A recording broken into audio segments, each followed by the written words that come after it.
Please use headphones for your safety. तो आ गए आप लोग। वीडियो को लाइक सब्सक्राइब करना ना भूले। तो चलो जल्दी से अपनी बांसुरी पकड़ लो, शुरू करते बिना किसी बकवास के रिवेंज बाय हैरम चैप्टर 16 से लेके 18 तक। तो अब ना लोंडे यहाँ अपने काम को अंजाम दे रहा है और ये डीमन लोंडे से बोल रही है, ओ मेरे बच्चे तुम अभी तक ढंग से काम करना नहीं सीखे। तो लोंडा कहता है, अरे क्या ही फर्क पड़ता है, अपने को सिर्फ पानी निकालना है। तो ये डीमन बोलती है, ओ मेरे बच्चे तुम काफी शैतान हो गए हो। और ये नन ना भाई बकबक कर रही है कि तुम जैसे शैतानों की हिम्मत कैसी हो रही है मुझ जैसे एक नन को परेशान करने की। और तुम्हें पता है इस डीमन को इस नन का बकबक करना भाई बिल्कुल ही पसंद नहीं है। तो ये फिर से कोई जादूगरी करके ना इस नन का मुंह बंद करवा देती है। और इस डीमन के पास ना एक ऐसा जादू भी है ना जिससे ये ना इस नन के पूरे शरीर में ना गुदगुदी मचा सकती है, और वो ही बिना छुए। और लोंडा तो भाई ये देखकर फुल हैप्पी। और अब ना लोंडा भी इस नन को भाई गुदगुदी करने के लिए चला जाता है, यू नो कौन सी गुदगुदी। और काफी देर तक गेम होने के बाद ना ये डीमन इस नन से बोलती है, क्यों मेरे बच्चे तुझे हमारे साथ गेम खेलने में मजा आ रहा है कि नहीं आ रहा है, लेकिन हाँ तू हमसे बचने के लिए इतनी मेहनत क्यों कर रही है। तू भी हमारी बात मान ले और हमारे खेल में हमारा साथ दे, और फिर देख तुझे और भी ज्यादा मजा आएगा। लेकिन ये नन ना भाई इसकी डीमन की बात मानने को तैयार ही नहीं है। तो अब ना लोंडा इसे इस बात की मस्त वाली सजा दे रहा है। और भाई इन लोगों ने इस नन को इतना तो परेशान कर दिया है ना कि इसकी तो भाई हालत बहुत ज्यादा खराब हो चुकी है। लेकिन ये डीमन भाई इस नन को इतने आसानी से सोने भी नहीं देगी। और ये डीमन ने इस नन को धमका लग रही है कि अगर तुम हमारी बात नहीं मानोगी ना तो हम ना यूं ही तुझे पूरे दिन जबरदस्ती अपने साथ फ्री फायर खिलवाते रहेंगे। लेकिन जाहिर सी बात है ये नन भाई इन लोगों की बात नहीं मानने वाली है। तो बस फिर क्या था, ये लोग इस नन को जबरदस्ती भाई गेम खिलवा रहे हैं। और अब ना ये डीमन ना जाने भाई क्या कर रही है, ये डीमन इस नन के दोनों कानों में ना कोई तो अजीब सी चीज डाल देती है, और वो चीज ना पूरी तरह ना इस नन के शरीर पे कब्जा कर लेती है। और ये डीमन बोल रही है, ये गेम खत्म होने के बाद तुम भी एक डीमन बन जाओगी। तो अब ना हमें इस नन का फ्लैशबैक दिखाया जाता है कि ये बंदी बचपन से भाई डिवाइन पावर लेके पैदा हुई थी, लेकिन जब ये पुजारी बनने गई ना तो किसी ने इसे पुजारी बनने ही नहीं दिया। और जो इसके साथ की लड़कियां थी ना वो सभी पुजारन बन गई, जबकि उनके पास कोई स्किल्स भी नहीं थी।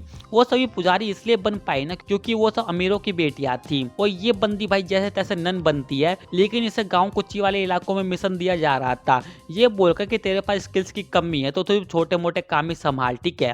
और ये डीमन बोल रही है, तुम्हें क्या लगता है कि हम तुम्हारा हुनर यूं ही बर्बाद होने देंगे, तुम उनके नहीं तो हमारे ही काम आ जाओगी। वो ये नन ना भाई अभी भी इसकी बातों को नकारने की पूरी कोशिश कर रही है। मतलब ये डीमन है नन के मन में ना गुस्सा और जलन की भावनाएं भर रही है, मैनिपुलेशन कर रही है वो, ताकि ये भी डीमन बन जाए आराम से। तो अब ना लोंडा देखता है ना कि इस नन के पेट पर भाई कुछ तो नीली रोशनी जैसा कुछ चमक रहा है। तो लोंडा समझ जाता है कि इसका भी भाई ब्रेन वॉश हो चुका है और ये भी अब डीमन बनने की कगार पे आ चुकी है। तो लोंडा ना अपनी पूरी मेहनत कर रहा है मेरे भाई, ताकि ये काम और भी जल्दी हो सके। और ये डीमन अपना मैनिपुलेशन जारी रखती है क्योंकि एक सेकंड की भी छूट ना इनके मिशन को फेल कर सकती है। और अब ना जैसे ही लोंडे का काम पूरा हो जाता है ना तो इस नन की भी डीमन पावर एक्टिवेट होने लगती है। और अब ना ये डीमन लोंडे को बोलती है, अब ये नन भी हमारी तरफ हो चुकी है। और इस नन की ना स्माइल देखकर भाई तुम्हें भी पता लग गया होगा कि अब ये भी एक डीमन बन चुकी है। तो अब ना अगले दिन ना एलिना चर्च में जाकर ना पुजारी को झूठ बोलकर आती है कि अभी उस नन को ना झाड़ फूक करने में और भी वक्त लगेगा। और इतना कहकर ना एलिना यहाँ से निकल पड़ती है। और यहाँ रास्ते में ना एलिना को एक आंटी मिलती है जो कि एलिना को ना इतना सजा सवर देख के ना पूछती है, अरे मुन्नी कहीं तुमने कोई लड़का वड़का तो सेट नहीं कर लिया है। और ये बात सुनकर तो भाई एलिना पूरी तरह शर्मा जाती है। तो अब जब एलिना वापस घर में आती है ना तो उसे कहीं से ना बहुत जोर से ना मधुर आवाजें आने लगती है। तो एलिना भाई फटाक से जाकर चेक करती है और एक कमरे में ना लोंडा और नन्ना भाई धूम मचा रहे होते हैं। तो एलिना चिल्लाती है, अबे तो फिर से हंगामा करने लग गया। तो लोंडा कहता है, अरे चिल्ला काहे रही हो बे, आओ तुम भी हमारे गेम में शामिल हो जाओ हमारे साथ।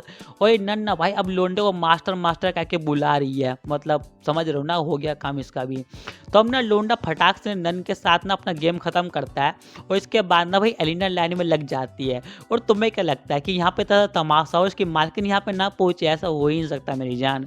और हाँ एक चीज और, इस मोटे भैंसों को भाई यहाँ कुर्सी से बांध दिया गया है और ऐसे जबरदस्ती सारा तमाशा दिखाया जा रहा है। और इस भैंसों को भाई गुस्सा तो बहुत तेज आ रहा है, लेकिन जाहिर सी बात है कुछ कर भी तो नहीं सकता है मेरी जान। और ये चारों लोग ना भाई यहाँ पे बहुत ही तगड़ा हंगामा कर रहे हैं। और ये भैंसा तो भाई सब कार्यक्रम देख के इतना तो इमोशनल हो जाता है ना कि भाई ये तो रोने ही लग जाता है। और ये मोटा चिल्ला रहा है, प्लीज रुक जाओ, कम से कम मुझ पर थोड़ी तो दया करो। और अब इसकी बीवी इस मोटे को बोलती है, क्या अरे वैसे देख के मजा आ रहा है कि नहीं आ रहा है, देख इसे कहते हैं असली मजा। तू तो एकदम निठल्ला है रे, मुझे तेरी पेंसिल ज्यादा ना लोंडे की पेंसिल पसंद है। और भाई इस मोटे के पास तो कोई शब्द ही नहीं है बोलने के लिए अब। और ये भैंस अब इतना तो पक जाता है ना कि ये गिरते पड़ते लुढ़कते हुए ना यहाँ से भागने लगता है, लेकिन भाई कोई भी इसे नहीं रोकता है कि जा जहाँ भागना भाग, आखिर कहाँ तक ही भाग जाएगा तू। और ये मोटा भाई लुढ़कते हुए ना बालकनी के पास जाता है और तो भाग जाता है, ठीक है, मतलब कर लिया उसने। तो लोंडा बोलता है अरे क्या किसी को कोई आवाज़ सुनाई दी क्या? तो ये कहते हैं नहीं हमें तो कोई आवाज़ नहीं सुनाई दी भैया। भाई मुझे तो नहीं लग रहा कि ये मोटा इतनी आसानी से इन लोगों की जान छोड़ने वाला है। खैर छोड़ो, देखते हैं आगे क्या होगा, ये मोटा जिंदा या फिर ख़त्म हो लिया।